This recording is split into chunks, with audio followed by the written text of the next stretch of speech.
¿Alguna vez te has preguntado de dónde surgen los números racionales e irracionales? Mi nombre es Wilmer Paniagua y esto es...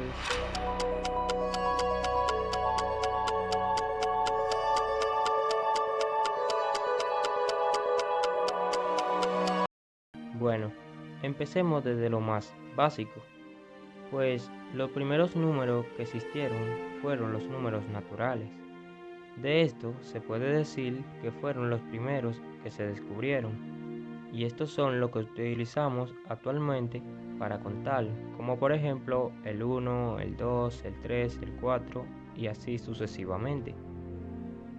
Pero después el ser humano en aquel entonces, cuando estaba descubriendo esto, se dio cuenta de que existía un número cero y existían números negativos, a lo que llamaron números enteros.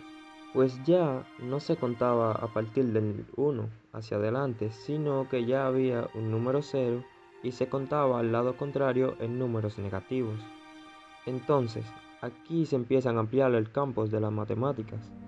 Pero esto no termina ahí, pues ya no solo bastaba nada más con números enteros, o sea, positivos, negativos y el número cero, sino que había que dividirlos, y así es como nacen las razones, las cuales se nombran números racionales.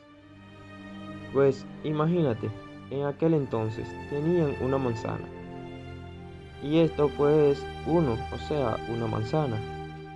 Y este número pertenece a los números naturales y a los números enteros positivos. Pero, ¿qué pasa si en aquel tiempo dividían esa manzana por la mitad? Entonces, aquí surgía la siguiente pregunta. ¿Qué número es ahora?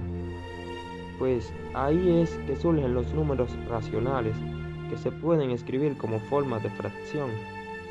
Básicamente, las fracciones es esto, la mitad de una manzana, donde el 1 representaba una manzana, o sea, el numerador representaba una manzana, y la parte de abajo, el denominador, representaba la parte en la que se dividía el objeto. O sea, en este caso se dividía en la mitad, o sea, en dos partes. Y así podemos hacer con cualquier otra cosa. Por ejemplo, imagínate una barra de chocolate. La divides en tres partes. Entonces, tomas una y te la comes. Bastante buena que tuvo, ¿verdad? Pues, ¿qué parte del chocolate te queda?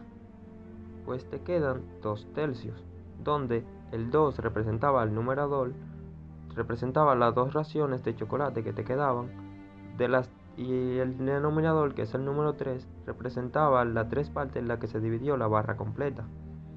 Pues, imagínate. Primero se descubren los números naturales así de sencillitos. Después se descubre de que hay números negativos y la presencia de un número cero. Después ven que al dividir, que se pueden dividir y ahí vienen las fracciones y con ellos los números decimales. El ser humano cada vez fue descubriendo cada vez más números y ampliando el campo de las matemáticas. Pues con los decimales vienen distintos decimales, como son los decimales exactos. Un ejemplo de estos son cuando dividimos, por ejemplo, un medio. Es igual a 0.5. Es un decimal exacto, no continúa. Simplemente es igual a 0.5. Otro ejemplo es cuando dividimos 3 entre 5. Es decir, 3 quintos. Es igual a 0.6. Es un decimal exacto. Pero cuando tenemos una fracción como la siguiente, 7 entre 3 es igual a 2.33. Pues la rayita encima del número 3 indica que este se sigue repitiendo periódicamente infinitas veces. A esto se le llama decimal periódico puro. Pero, ¿qué pasa cuando tenemos un número decimal como este? Que no hay ningún número que se repita periódicamente, o sea, todos los números son completamente distintos. Estos números son lo que se conocen como números irracionales.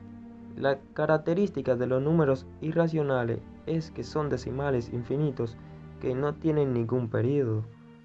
Ejemplos de estos son el número pi, que equivale a 3.14, 15, 9, 2, 6, 5, 4 y así sucesivamente.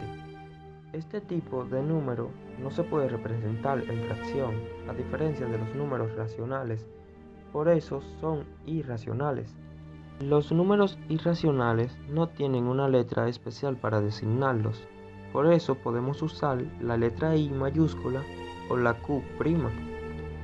Pero bueno, los números irracionales son números con decimales infinitos que no tienen ningún período. Algunos de estos ejemplos son la raíz de 2, la raíz de 3, el número pi. Pero algo importante que hay que destacar en los números irracionales es que los números irracionales son aquellos que no se pueden representar como en forma de fracción. Teniendo esto en cuenta, lo podemos distinguir bastante fácil. Y así es como se forma nuestra clasificación de números reales. Empezamos con los números naturales, que son lo más básico, lo que utilizamos actualmente para contar y fueron los primeros en descubrirse. Después se descubrieron que había un número negativo y un número cero, y después vimos que estos números se podían dividir, representar como en forma de fracción, y de ahí obtuvimos los números decimales de distintos tipos, que se denominan racionales. A los que no se podían representar como forma de fracción lo llamamos irracionales. Entonces, a todo este conjunto de números que encontramos, pues estos son los números reales, es decir, todos estos sean número natural, entero, racional e irracional, todos son los números reales, conforman el conjunto de los números reales. Hasta aquí el video de hoy, nos vemos en una próxima entrega de Wilmer el Matemático. Bye.